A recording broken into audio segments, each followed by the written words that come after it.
il n'échappe pas aux mêmes problèmes que nous avons posés. Quand le colonisateur dirigeait le Sénégal, le colonisateur avait des objectifs très précis. Il avait l'objectif de former des supplétifs pour son administration. Il avait des objectifs pour former des individus qui répondaient à ces objectifs à lui. Vous pensez que le colonisateur parti, il est intelligent de pérenniser le même système que ce colonisateur avait mis en place pour ne répondre qu'à ses besoins, lui. Et c'est exactement ce que nous avons fait. Nous avons gardé la même structure de formation et 60 ans après, on voit le problème.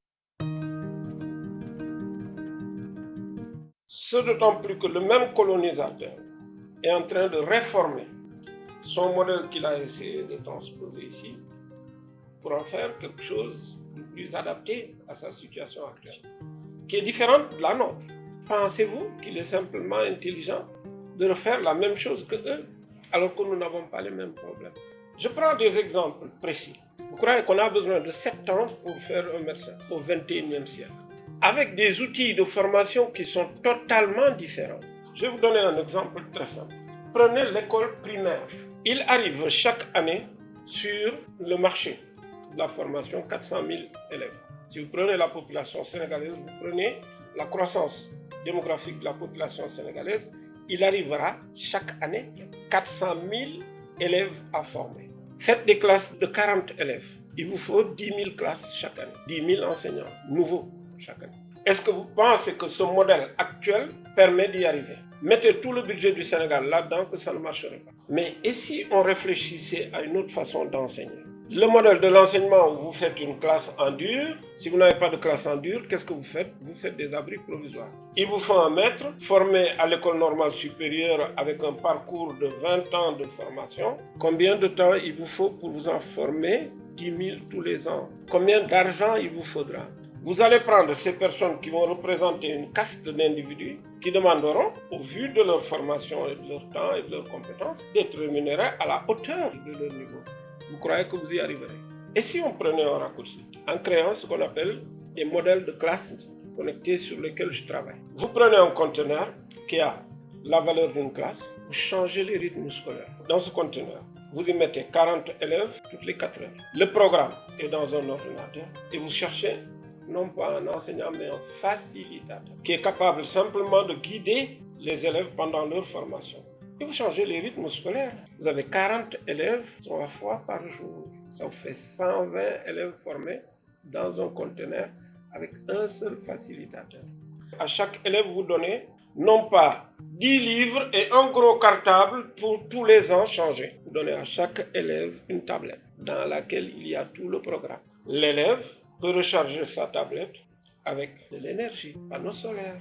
Quand ils arrivent, toutes les tablettes sont connectées et rechargées pendant la journée, pendant les 4 heures de cours. Au sortir de ce cours, tout le programme est déjà dans la tablette et l'élève est suivi à distance par une gouvernance numérique de tout cela. Mais l'élève pourra utiliser la tablette à autre chose, mais la tablette ne pourra lui servir que quand il aura fait ses exercices. Sinon, la tablette ne va pas faire autre chose. Quand il a fini ses exercices et qu'il a compris, il est noté, mais c'est immédiat. Et moi, je peux le savoir à distance. Et à partir de ce moment, qu'est-ce qu'on va faire? L'élève peut utiliser sa tablette pour autre chose. Mais la tablette, elle s'administre à distance. L'élève ne pourra pas regarder de la pornographie sur la tablette. Il ne pourra pas faire autre chose que ce qui lui est assigné et ce auquel il peut accéder. Où sont les livres papier? Où sont les gros cartables? Où sont les fournitures que le père ne peut plus payer? Tout est fourni dans le monde. Quand cette classe d'élèves part, une autre classe arrive. On va changer les rythmes scolaires. L'enseignement primaire ne durera plus 6 ans. Vous le réduisez. L'évaluation, elle est faite en permanence. Et l'évaluation des maîtres est faite également. Parce que tout dépendra de la qualité de ces élèves qui nous permettront de le mettre. Eh bien oui. Mais le maître devra être rémunéré en fonction de la qualité de son travail. Si vous avez 0 reçu, vous n'aurez pas d'indemnité. On vous intéressera au nombre de reçus que vous avez dans votre classe. Si vous avez 100% de reçus, on vous appellera, on vous honorera, on vous décorera et on vous donnera une rémunération à hauteur de la qualité de votre travail. Faites la même chose au secondaire. Vous allez diminuer le nombre d'enseignants, mais les enseignants que vous avez seront de qualité et seront rémunérés à la hauteur de la qualité de vos services. Mais votre classe connectée, vous pensez qu'elle ne devra servir qu'à former des élèves, mais à certaines heures, prenez des paysans et formez-les aux techniques culturelles. Prenez les femmes, mettez-les dans ces classes-là, formez-les aux techniques qui vont leur permettre de s'autonomiser sur le plan financier et sur le plan professionnel. Ces classes connectées vont servir, y compris dans l'administration de la cité. Parce que dans cette classe pourrait se tenir le conseil municipal, pourrait se tenir bien d'autres choses, y compris les élections. Fini les cartes d'électeurs, fini les bulletins de vote, fini beaucoup d'autres choses.